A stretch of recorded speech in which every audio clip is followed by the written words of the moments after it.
Siamo a San Floro, in Calabria, tra Catanzaro, il mare e la Sila, zona agricola per eccellenza, seminativi, grano, ulivi.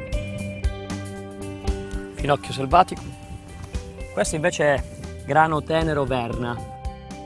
Questa è una delle spighe più belle che io abbia mai visto. Ecco, questo lo conosco, è il famoso grano senatore Cappelli, con i baffi lunghi e più scuri, cosiddetto grano antico. Dicono che abbia meno proteine, meno glutine, è vero? Ha sicuramente meno proteine dei grani moderni o dei grani modificati, ma ha il glutine che è altamente digeribile rispetto ai grani moderni, quindi è questa la differenza, la qualità del glutine che contiene. Cosa c'è di più terra della terra, di più concreto di una spiga di grano, di più reale? Eppure c'è qualcuno, il qui presente Stefano, che ha trasformato qualcosa di molto reale in qualcosa di virtuale.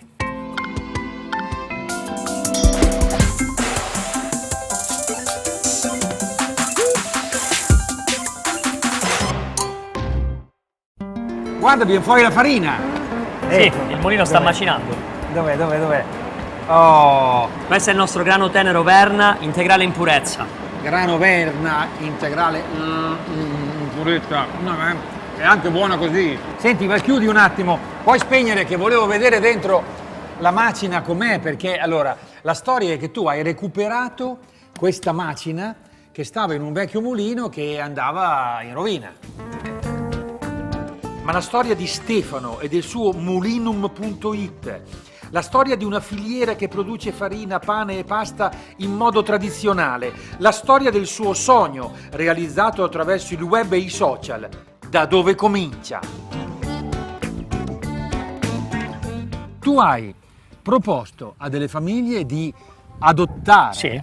affittare, insomma, sentirsi coinvolte da un pezzo di orto. Un pezzo di orto che però è uno strumento per mangiare bene ma difendere anche il territorio. Stefano è un informatico non ancora trentenne che ha una sua visione di un territorio che è uno dei più poveri d'Italia, secondo i dati Eurostat. Una teoria dice che se le persone che vivono in un territorio non fanno nulla per difenderlo, il territorio purtroppo è destinato a scomparire. Mi sono guardato intorno e ho visto che a San Floro non abbiamo un polo industriale, non abbiamo un polo artigianale e non abbiamo un polo commerciale. Ma abbiamo un'unica grande vocazione, la vocazione agricola. Siccome mio padre dietro casa si è sempre coltivato le verdure, io sono stato sempre fortunato di abitare in campagna con dietro casa l'orto, ho pensato di fare l'orto per gli amici della città. Stefano all'inizio ha proposto, tramite la rete, un orto familiare condiviso. La cosa incredibile è che in un anno da 10 famiglie siamo diventate 150 famiglie, quindi si è creato un passaparola positivo grazie a Facebook. E in questo modo tu praticamente hai creato la comunità. Sì. E creare la comunità è stato fondamentale. Ma poi alla tua comunità hai fatto un ulteriore appello su Facebook. Sì, perché sono andato a ricercare i grani di una volta, le farine di una volta, il pane come una volta. E quindi ho scoperto che i grani di una volta erano il senatore Cappelli, erano macinati a pietra e soprattutto si usava lievito madre e forno a legna d'olivo.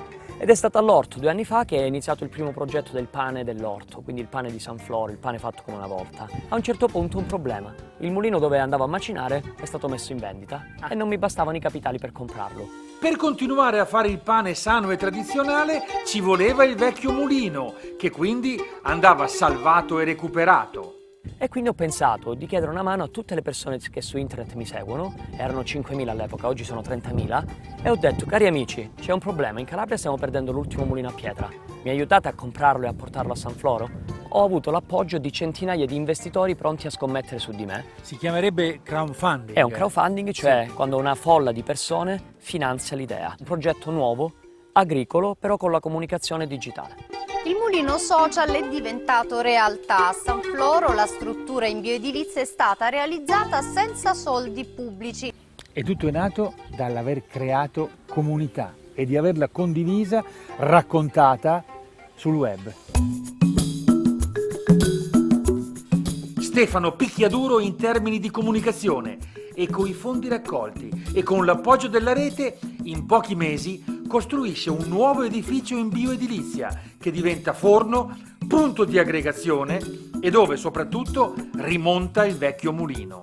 Quindi le macine sono dell'800, quarzo francese. Il quarzo è la quarta pietra più dura dopo il diamante al mondo, quindi ha un pregio che non riscalda mai, non si consuma mai. Ecco, è importante che non riscaldi mai, Sì, vero? perché in questo modo la farina che otteniamo, l'hai toccata prima, è fredda e poi soprattutto otteniamo una farina ricca di vitamine, di minerali e di fibre e quindi con i grani antichi ha un glutine più digeribile. Utilissima per fare il nostro pane brunetto nella sala dei forni. E la cosa particolare è veramente che tu sei riuscito a chiudere la filiera. Sì, dai campi di grano, i miei non bastavano più, ho coinvolto altre 20 aziende agricole in Calabria a produrre grani antichi in biologico.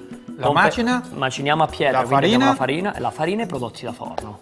Chiudendo la filiera, il grano, che in linea di massima ormai non vale niente, è come si dice una commodity, acquista valore sia economico che culturale. E soprattutto hai la sicurezza alimentare del cibo.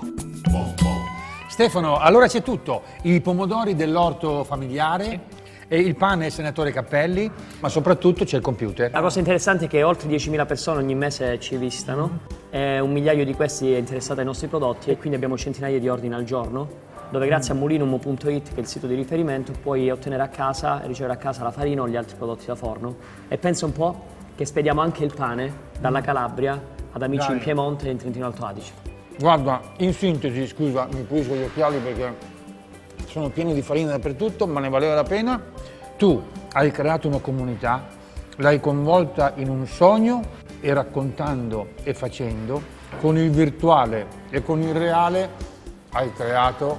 È una piccola rivoluzione condivisa da centinaia e centinaia di persone, sostenitori, e chissà ancora quanto possiamo crescere facendo mulino in ogni provincia d'Italia. Questo è il sogno. Digitali per caso.